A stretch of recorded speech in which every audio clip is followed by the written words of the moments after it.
الرحيم. أولا السلام عليكم ورحمة الله تعالى وبركاته. كسو دوادا جنالك انجينير محمد إبراهيم عمر. جنالك waa janaal cusub. haddii uu yahay markii koowaad ee aad daawato fadlan subscribe share like intuba dhag noogu sii. intaasi waa codsi. Okay, aan ugu galno. waxaan kasoo hadalnay present continuous tense koowaad ee present continuous tense. waan soo sheegnay qaabka u shaqeeyo iyo maxal qeexitaankiisa waan kasoo hadalnay. sidoo kale waxaan kasoo hadalnay the formula of present continuous tense, qaacidada uu ku shaqeeyo tennis koowaad waan kasoo hadalnay. maanta waxaan ka hadli doonaa hadduu ilaahay karan noqdo waxaan ka hadli doonaa example of present continuous tense. waxaan soo qaadanay 3 example oo tennis koowaad uu ku shaqeeyo. muhiimaduna waxa waa inaan fahanno examplada hoos yimaada tennis koowaad. waxaan soo qaadanay 3 example. mid koowaad wuxuuna leeyahay she is taking the car now. iyadu waxay sameynaysaa gaariga hadda. marka waxaan dhahnay she muxuu yahay? she waa subject oo singular ah. isna maxay tahay? waa auxiliary. take waa verbkii kabacdi maxaa ku daran ing. ilaa qaacidada waxay verb plus ing sooma. the car maxaa waa object waa. now maxay tahay? adverb of time. marka waxaan leenahay she is taking the car now. miyay iyadu waxay qaadanaysaa gaariga. su-aal ka dhig, is she taking the car now?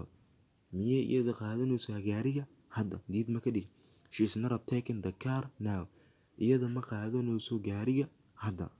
sidoo kale waxaa loo yaqaano question with negative. su-aalihii diidmo isla jiro. maxaa lena marka isn't she taking the car now? soo miyaysan iyada qaadanaynin gaariga. example labaad ee tennis koowaad aan kusoo qaadan uu yahay waa they are listening the teacher. ayagu waxay dhegeysanayeen macalinka. maxay tahay marka? su-aal hadal caadi waa. su-aal ka dhig, are they listening the teacher? miyay ayaga dhegeysanayeen macalinka.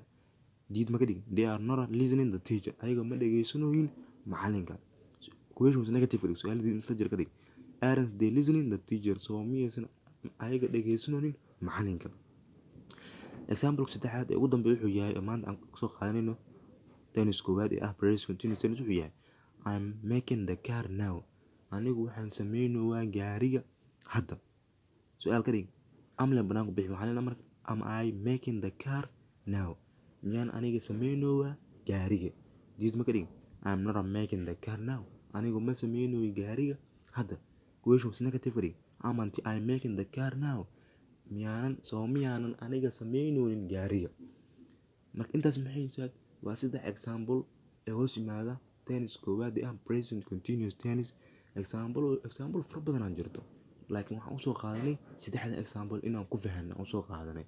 marka tenniskan koowaad ee present continuous tense inuu waa fal waxaan dhahnay waa fal hadda dhacayo oo faraha lagu hayo. waa fal hadda dhacayo oo faraha lagu hayo.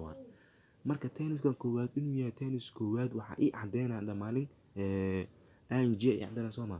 tenniskan hadda fiiri, for example waxaan dhahay she is taking the car now. iyadu waxay qaadanaysaa gaariga haddana sooma. inuu tenniskan yahay tennis koowaad ama present continuous tense inuu yahay maxaa ii cadeynaya? waxaa ii cadeynaya waxay tahay ing daas ay cadeynayso. mar qaarkiis noun waa la, laakiin now adverb of time waa. muhiimad ma aan, laakiin muhiimadu wuxuu yahay ing daas waa. ing dani ayaa ii cadeynayso inuu yahay tenniska koowaad inuu yahay. like ing haddaan ka saara for example waxaan dhahay she is take the car now. jumlo khaldan waayo, waa khaldanta waa loo jeedaa. waxaa ka dhig marka maxaa waa jumlada umaysan she is taking the car now. marka waxaa ii cadeynaya tenniskan koowaad inuu yahay tennis koowaad. waxaa ii cadeynaya ing daas. haddii ing aan ka saaro tenniskaasi ma ahan tennis koowaad ma aha. laakiin hadduu ing daas uu ku jiro tennis koowaad waa. for example waxaa aragtay ing iyo adverb of time ma aragto now ah tennis koowaad.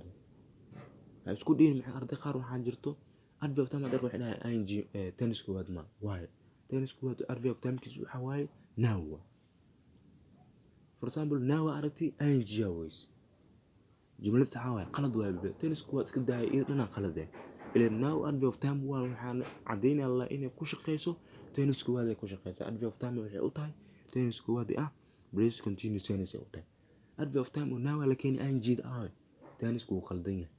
jumladaba qaldan. marka waxaa leenahay tennis koowaad inuu yahay tennis waxaa ii cadeynayo ing-daas. Haddii ing-daas sentence-kaas aan ka weeyo ma aan tennis koowaad ma aha. Marka casharkeena halkaas ayuu ku eg yahay. Sidoo kale waxaan soo geli doonaa exercise aan diri doonaa waana xali doonaa oo af Soomaali ah. Waxaa la rabaa markaa tennis ka hadlaysid Soomaali xataa tennis uu leeyahay. Soomaali tennis uu leeyahay. For example hadda waxaan dhahay iyadu waxay qaadanaysaa gaariga. Tennis-ka waa tennis-ka koowaad oo ah present continuous tense. Miyay iyadu qaadanaysaa gaariga? Tennis-ka waa tennis koowaad oo su'aal ah. Iyadu ma qaadanayso gaariga. Maxaa waaye tennis koowaad oo diidmo ah. Miyaysan iyada qaadanayn gaariga maxaa waaye tennis koowaad oo question negative ah. Soomaali naftirkiisa inaad fahmi kartid waa. Marka exercise aan xali doonaa oo Soomaali soo qaadan doonaa waxaan u bedeli doonaa into English u bedeli doonaa. Tennis uu yahay present continuous tense aan u bedeli doonaa. Ilaahay karaal noqdo. Casharkeena halkaas ayuu og yahay. Waa mahadsantihiin. Channel-ku waa channel cusub. Haddii uu yahay markii koowaad ee aad daawato channel-ka fadlan subscribe, share, like intaba nagu caawi dhag nagu sii adigoo mahadsan.